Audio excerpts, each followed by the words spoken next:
Hi guys, something different. Usually, you know that I do Premier League prediction videos every Friday. Joined with a special guest. Right, Dan. This is Dan, Hiya.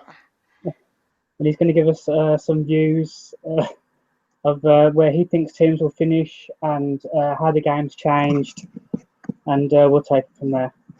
Um, so, how do you think the game's changed? Like years ago, me and you were brought up, you know, in the 90s and stuff like that. Mm. And if you got tackled in a game, you're just going to take the free kick and all that. But now it's all waving of the yellow cards and diving, trying to get penalties and stuff like that. Do you think the game's changed for the better or for the worse? Or I think the diving's for the worst for definite. A lot of players are just diving now, and mm, they're just looking for the fouls all the time. And yeah, I seen it on the weekend. The player just dives, and they didn't even get touched in the penalty. They're just looking for that penalty all the time. I think mm, back to the Arsenal game against Chelsea, and Costa went down, and yes, it was a foul, but he was just looking for it, wasn't it? yeah, And I think that's the difference, I think the game's just like full of cheating now, isn't it? You know, it's basically. trying to get the other man sent off, and it's bad really, but. I It suppose is. like people will say like you've got to do what it takes to win, but I just wasn't brought up like that personally. You know, Yeah. Yeah, I agree. I agree. Just people just like you said. I understand that the managers may say this and do whatever it takes to win, but it's not enjoyable, is it? Going down when they're not even being touched. I There's a mean, couple of players that do it all the time. let's take last week for example, Danny Simpson against Giroud. I mean, he hardly touched Giroud, did he? I mean, that was nowhere near a second yellow card. Yeah, you look at that and yeah, it wasn't nowhere near a second yellow card. And then the game later on in the evening, the Tottenham Man City game, I think Yaya Toure got away with like two or three tackles that should have been second yellows. There's just no consistency there, is there? That's the thing. Do you think also as well? I mean, I know it's bad, but the big boys like say the Manchester Uniteds, Chelsea's, they seem like you say with Yaya Toure, they seem to get away with so many blooming tackles. But had it been say for an Aston Villa player or Sunderland, they're in the book straight away, get sent off straight Yeah, away, and yeah, I think you're right. I think that like the top four do get, especially lots of Man United and Chelsea, especially Man United years ago and now Chelsea. I think they get a lot of leniency with the referees and things like that, and there's a yeah. little bit of arm around the shoulder type thing, especially with Fergie and Mourinho and things like that. I know they don't manage their clubs anymore, but that's what it's like. That's what it feels like anyway. You could say that about Arsene Wenger as well, couldn't you? He's always whinging to the officials, and you know, always Yeah, not. but it's different. You could just like the Fergie time and the Mourinho and Yeah, yeah. you know, yeah, I think I'm not so much with Wenger, but definitely Mourinho and Ferguson. I think as well, as we talk about like the game being changed. I mean, I think managers get personal with each other, and like no, that we can use an example for Wenger and Jose Mourinho. That was just like a personal thing, wasn't it? Really, Oh yeah, oh yeah, calling him a specialist in foul and stuff like that. I mean, you think these kind of comments are uncalled for, but then other people are like, oh, it makes the game better, it livens the game up. But again, I just wasn't brought up like that. Do you know what I mean? no, I think it's mind games, and Mm, Arsenal hadn't beaten Chelsea for a little while, and it's mind games, isn't it? And yeah, no, I don't really think there's a place for it in the modern game anymore, to be honest. no, I mean, as you say, like we just wasn't brought up like that. But You do in your my talking on, in my opinion, you do your talking on the pitch, don't you? And that's it. well, yeah, we do. You do. Again, that's what I was brought up with Patches Vieira. You was probably brought up with Gareth Barry, Olaf Yeah, Mel, Tony Adams, Tony Adams. those sort of players, Leaders. no And then nonsense. we talk about Arsenal lack of leaders and stuff like that, but you look at the teams in the Premier League nowadays. There's not many teams that do have leaders in their team. You know what I No, mean? not really. No, you look at the top four. There's no leaders there, is there?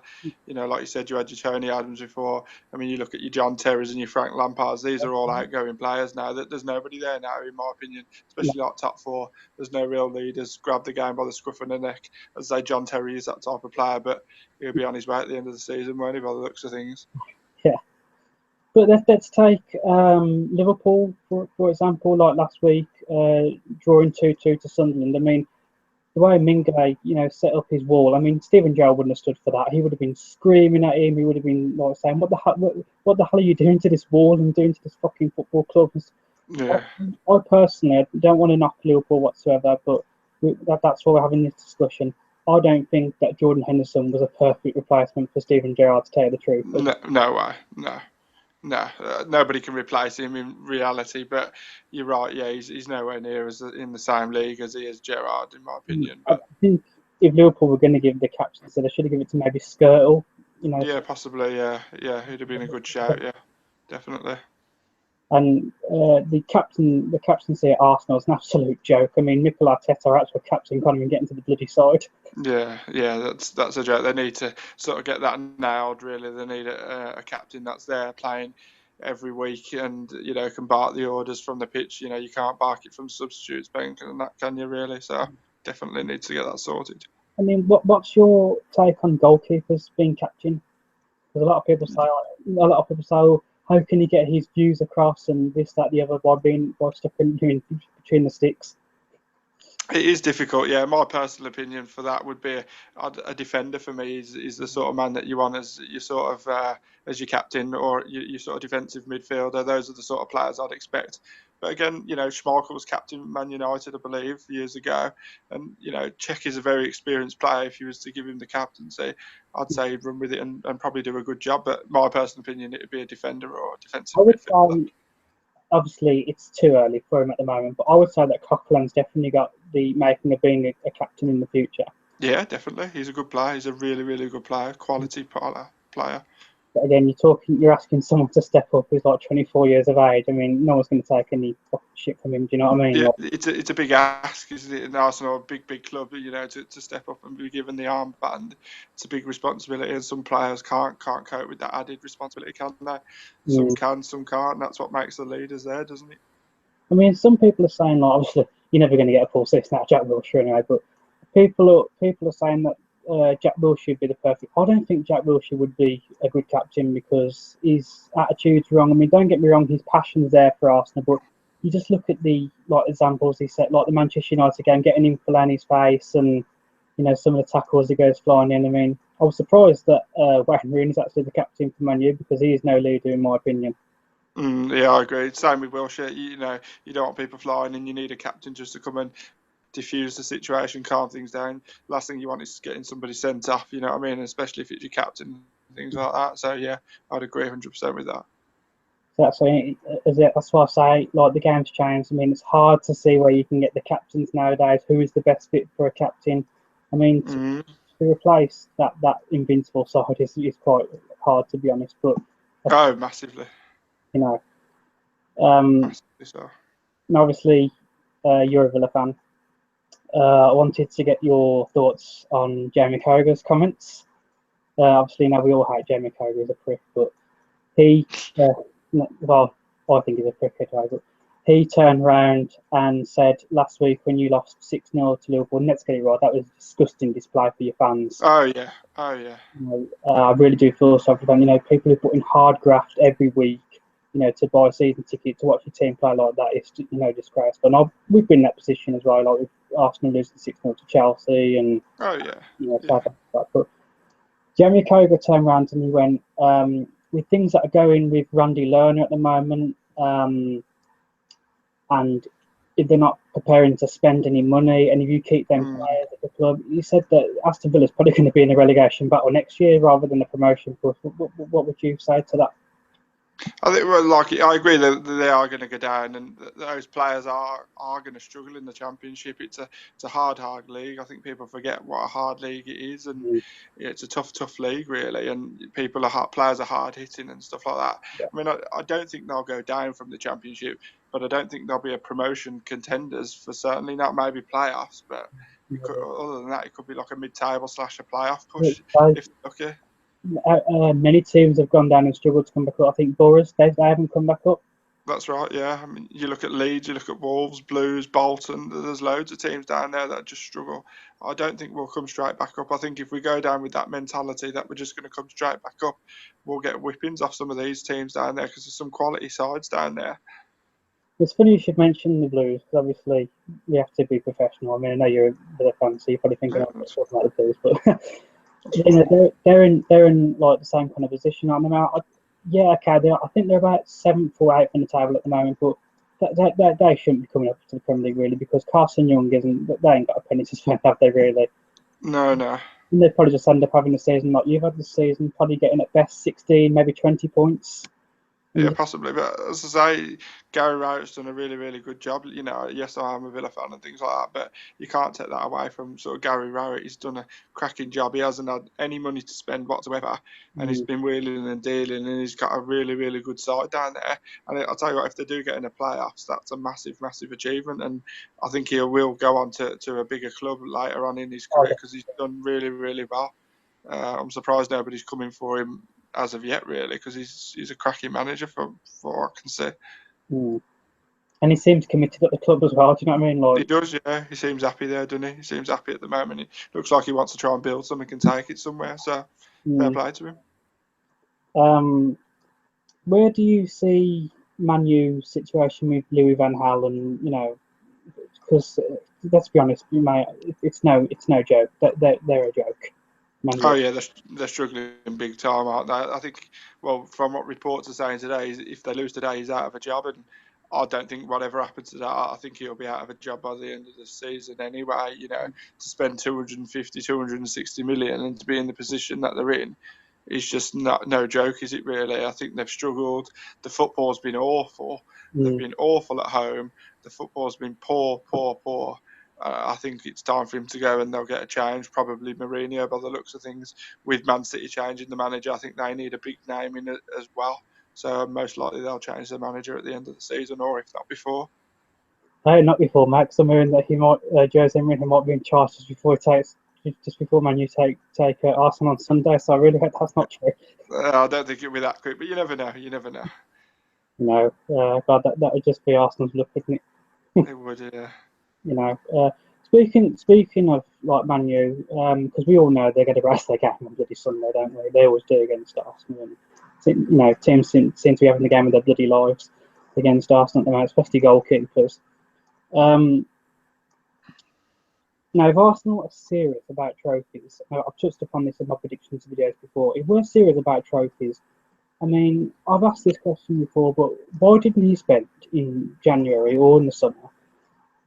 And like more to the point, if you want to win trophies, yes, Old Trafford is a hard place, and so Stoke. But I'm just thinking you should be overseeing that, and you should be doing what other teams can't do if you want to win trophies.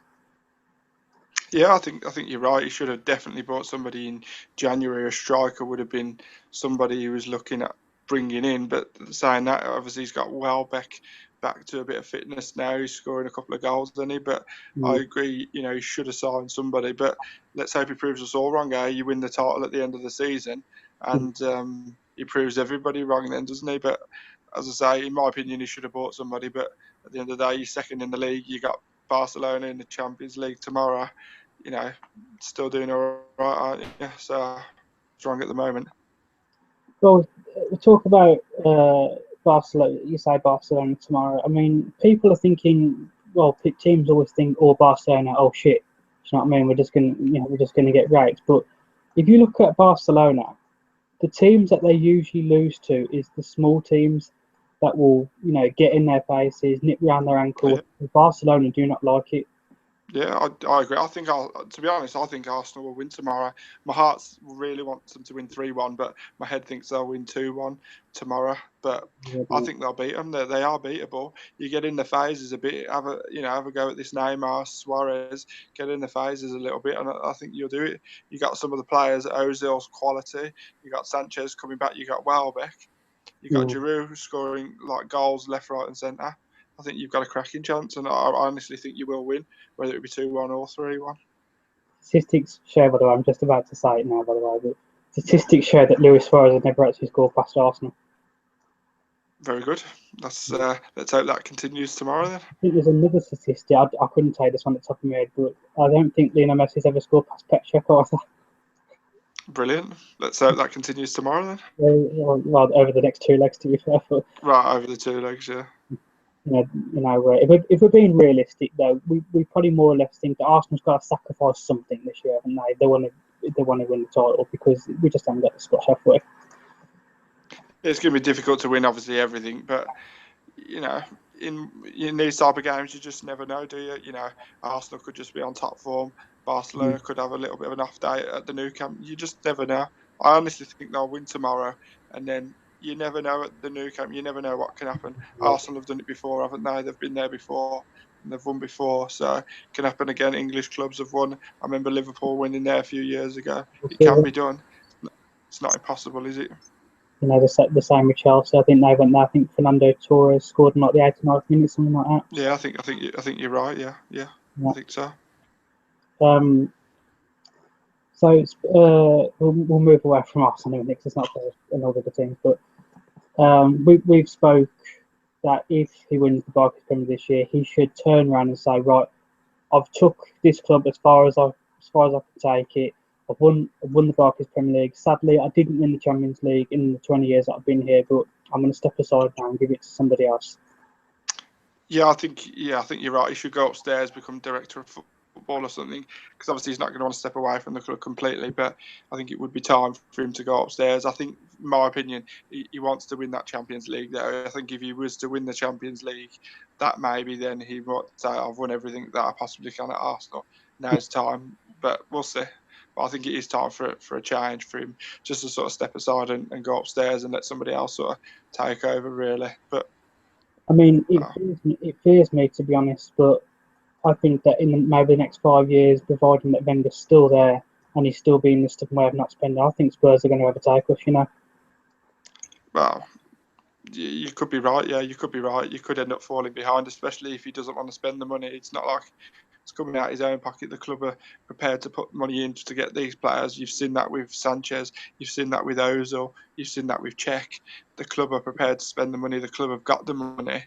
Let them spend it. If that's what they want, let's get them in. But funny you should say that. Someone said if Arsenal don't win the Premier League this year, do you think that Ozil and Sanchez would be on the way? I think Ozil, yes, but I just can't see Sanchez leaving, to be honest. Yeah, I don't think Sanchez will leave. Ozil, yes, I think there's been rumours about Barcelona possibly having a sniff round. But again, he's done really, really well at Arsenal. I'd give him. If it was me, I'd stay there one more year with Arsenal. He could go to. He's been to Spain before, and he's not done it in Spain, has he? Let's be honest. I know it was with Real Madrid, but he didn't do it in Spain. So, he owes Arsenal at least another season, in my opinion. In my opinion. I don't think he'd go to another Premier League club, to be honest. No, I can't see that. He would go abroad. Yeah, I do as well. There's certain players you just know will never go to another English club. Yeah, definitely. So let's talk Chelsea. It obviously proves that there was something going on between them and Jose Mourinho, because 100%. I don't think they've lost a game up there since Gus Hiddink has been in charge.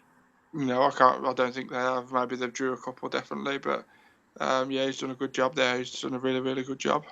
No, it baffles me, this does, but last week they were saying in the Newcastle game when I think they were 4-0 up at the time or whatever, and they said that Gus Hiddink has lost just once at 32 games that he's managed for Chelsea, but they don't give him a contract. Like, he won't be there come the next season. I'm just thinking, like, what does the guy have to do? To get. Yeah, it's interesting, isn't it? Yeah, he's done well. He won the FA Cup last time that he took over for that short term. They're doing well in the FA Cup again this year. Yeah, it's strange. Obviously, the guy either don't want the contract or they just don't fancy it. I don't know. It's a strange one. I think it's stupid. It's a stupid thing to say, but I think sometimes it's like your name's not big enough. Yeah, I think so. Yeah, that could be the case. Yeah, you look at Pep Guardiola. If Man City were to win the Champions League or win the Premier League, which looks unlikely at this stage, but if he was, and then obviously he leaves, it's a tough act to follow, isn't it? Really? Yeah, it is. Do you think Pep Guardiola will do well at Manchester City, or do you think that he will, find it like really hard? Because let's be honest, anyone can walk into Barcelona and win the title there. Do you know what I mean? Oh yeah, definitely. And same with Bayern Munich. I mean, they're the best club in Germany, aren't they? And everybody knows it. And they won the league by a country mile, didn't they? But I think he'll find it tough. Obviously, they're going to throw loads of money at him. He'll have unlimited resources to buy whoever he wants, by the sounds of things. But I don't think he's going to find it easy. There's a lot of players he'll probably want to get rid of and get in. I don't think it's going to be instant success. Could be 12 or 18 months before you see some sort of trophies coming back off it. But yeah, I think the first season he will struggle really. I think Manchester City will win the title next year. I don't think they're going to go 3 seasons without winning the title, but the fact that people are saying that they're going to be like the next Barcelona, the next Bayern Munich, I don't think so, to be honest. No, well, when you look at Barcelona, you look at Bayern Munich, they had that infrastructure in place well before, obviously, Pep come, especially with Bayern Munich. They already had that sort of structure in place. He's just come in and added to it, and they haven't really got that at Man City, have they? So, no, I don't think he's going to come in and just dominate. Definitely not. He's going to find it tough. There's some quality teams in that, that top 5, top 6 Premier League, some quality teams there.